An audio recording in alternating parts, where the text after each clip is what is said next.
एजुकेसनको मामलामा म एकदम भाग्यमानी हो. I got to go to some of the best schools Nepal had to offer at that time. I'm talking about the 90s.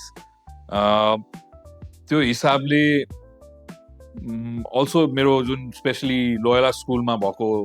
मेरो अध्ययन जुन थियो त्यसले चाहिँ झन् सायद त्यतिखेर त्यो लेभलको एजुकेसन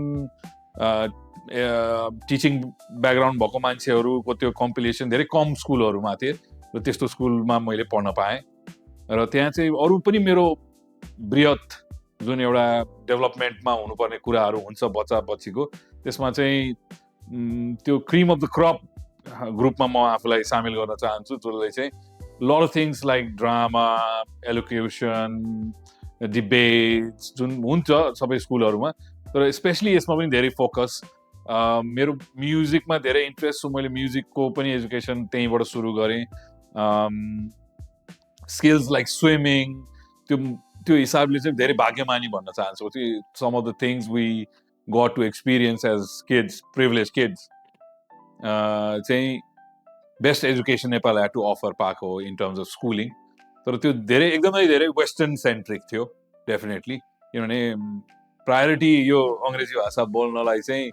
एकदमै धेरै दिइन्थ्यो जुन चाहिँ अहिले आएर हेर्दाखेरि चाहिँ मलाई त्यतिखेरको रिक्वायरमेन्ट त्यही नै हो भोलि गएर बच्चा बच्ची बाहिर पढ्न चाहन्छन् भने चाहिँ यो ल्याङ्ग्वेज चाहिन्छ भन्ने हिसाबले हाम्रो अभिभावकहरूले त्यस्ता निर्णयहरू लिनु होला हामीलाई त्यस्ता स्कुलमा पठाउने तर त्यसले एक किसिमले फेरि आफ्नो भाषामा पनि कमजोरी क्रिएट गर्दै गयो आफ्नो कला संस्कृति यस्तो चिजहरूमा चाहिँ हामी धेरै त्यति इन्ट्रेस्ट नदिने जेनेरेसन बनेर निक्ल्यौँ त्यो किसिमको एजुकेसन पाएको काठमाडौँको म लोकल काठमाडौँ किड हो किड त होइन तर थिएँ अब त्यसले के दियो भन्दाखेरि चाहिँ जस्तो म स्कुलमा पनि स्कुल क्याप्टेन भएको थिएँ सो मलाई लिडरसिप स्किल दियो धेरै रेस्पोन्सिबिलिटिज लिएर त्यसलाई एकम्प्लिस गर्ने अथवा म्यानेजिङ टिम्स एन्ड मेरो स्कुलमेट्सहरू बिङ होस्टेलमा पनि सिनियर मोस्ट सो त्यहाँ भाइ बहिनीहरूलाई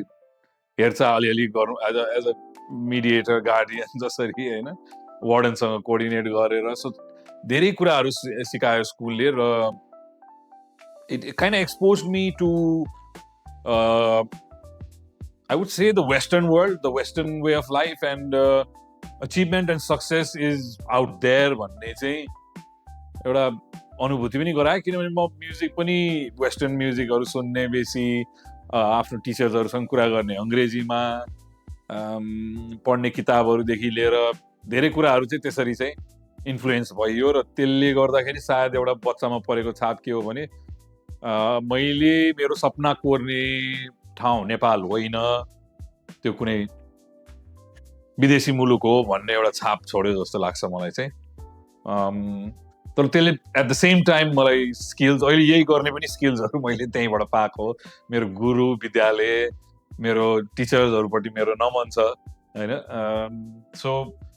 प्रोज एन्ड कन्स त्यो थियो त्यो एजुकेसनको के पाएँ के पाएन भन्दाखेरि चाहिँ gave me amazing skills and the foundation to be and doing things that I've done and accomplished to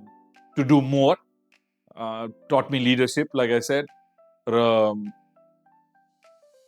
पश्चिममुखी बनायो भन्ने मेरो एउटा आकलन हो कि मेरो सपना कोर्न चाहिँ म पश्चिम लाहुर नै लाग्नुपर्छ भन्ने चाहिँ एउटा त्यो कन्सेप्ट चाहिँ त्यसले बसायो rather than show me that lot of the things that you want to accomplish can be done here itself or this is where you should build it भन्ने भन्दा सबै कुरा बाहिर वेस्टर्न कुरालाई बेसी सेन्ट्रिक भएको एजुकेसन पाइयो जस्तो लाग्छ मलाई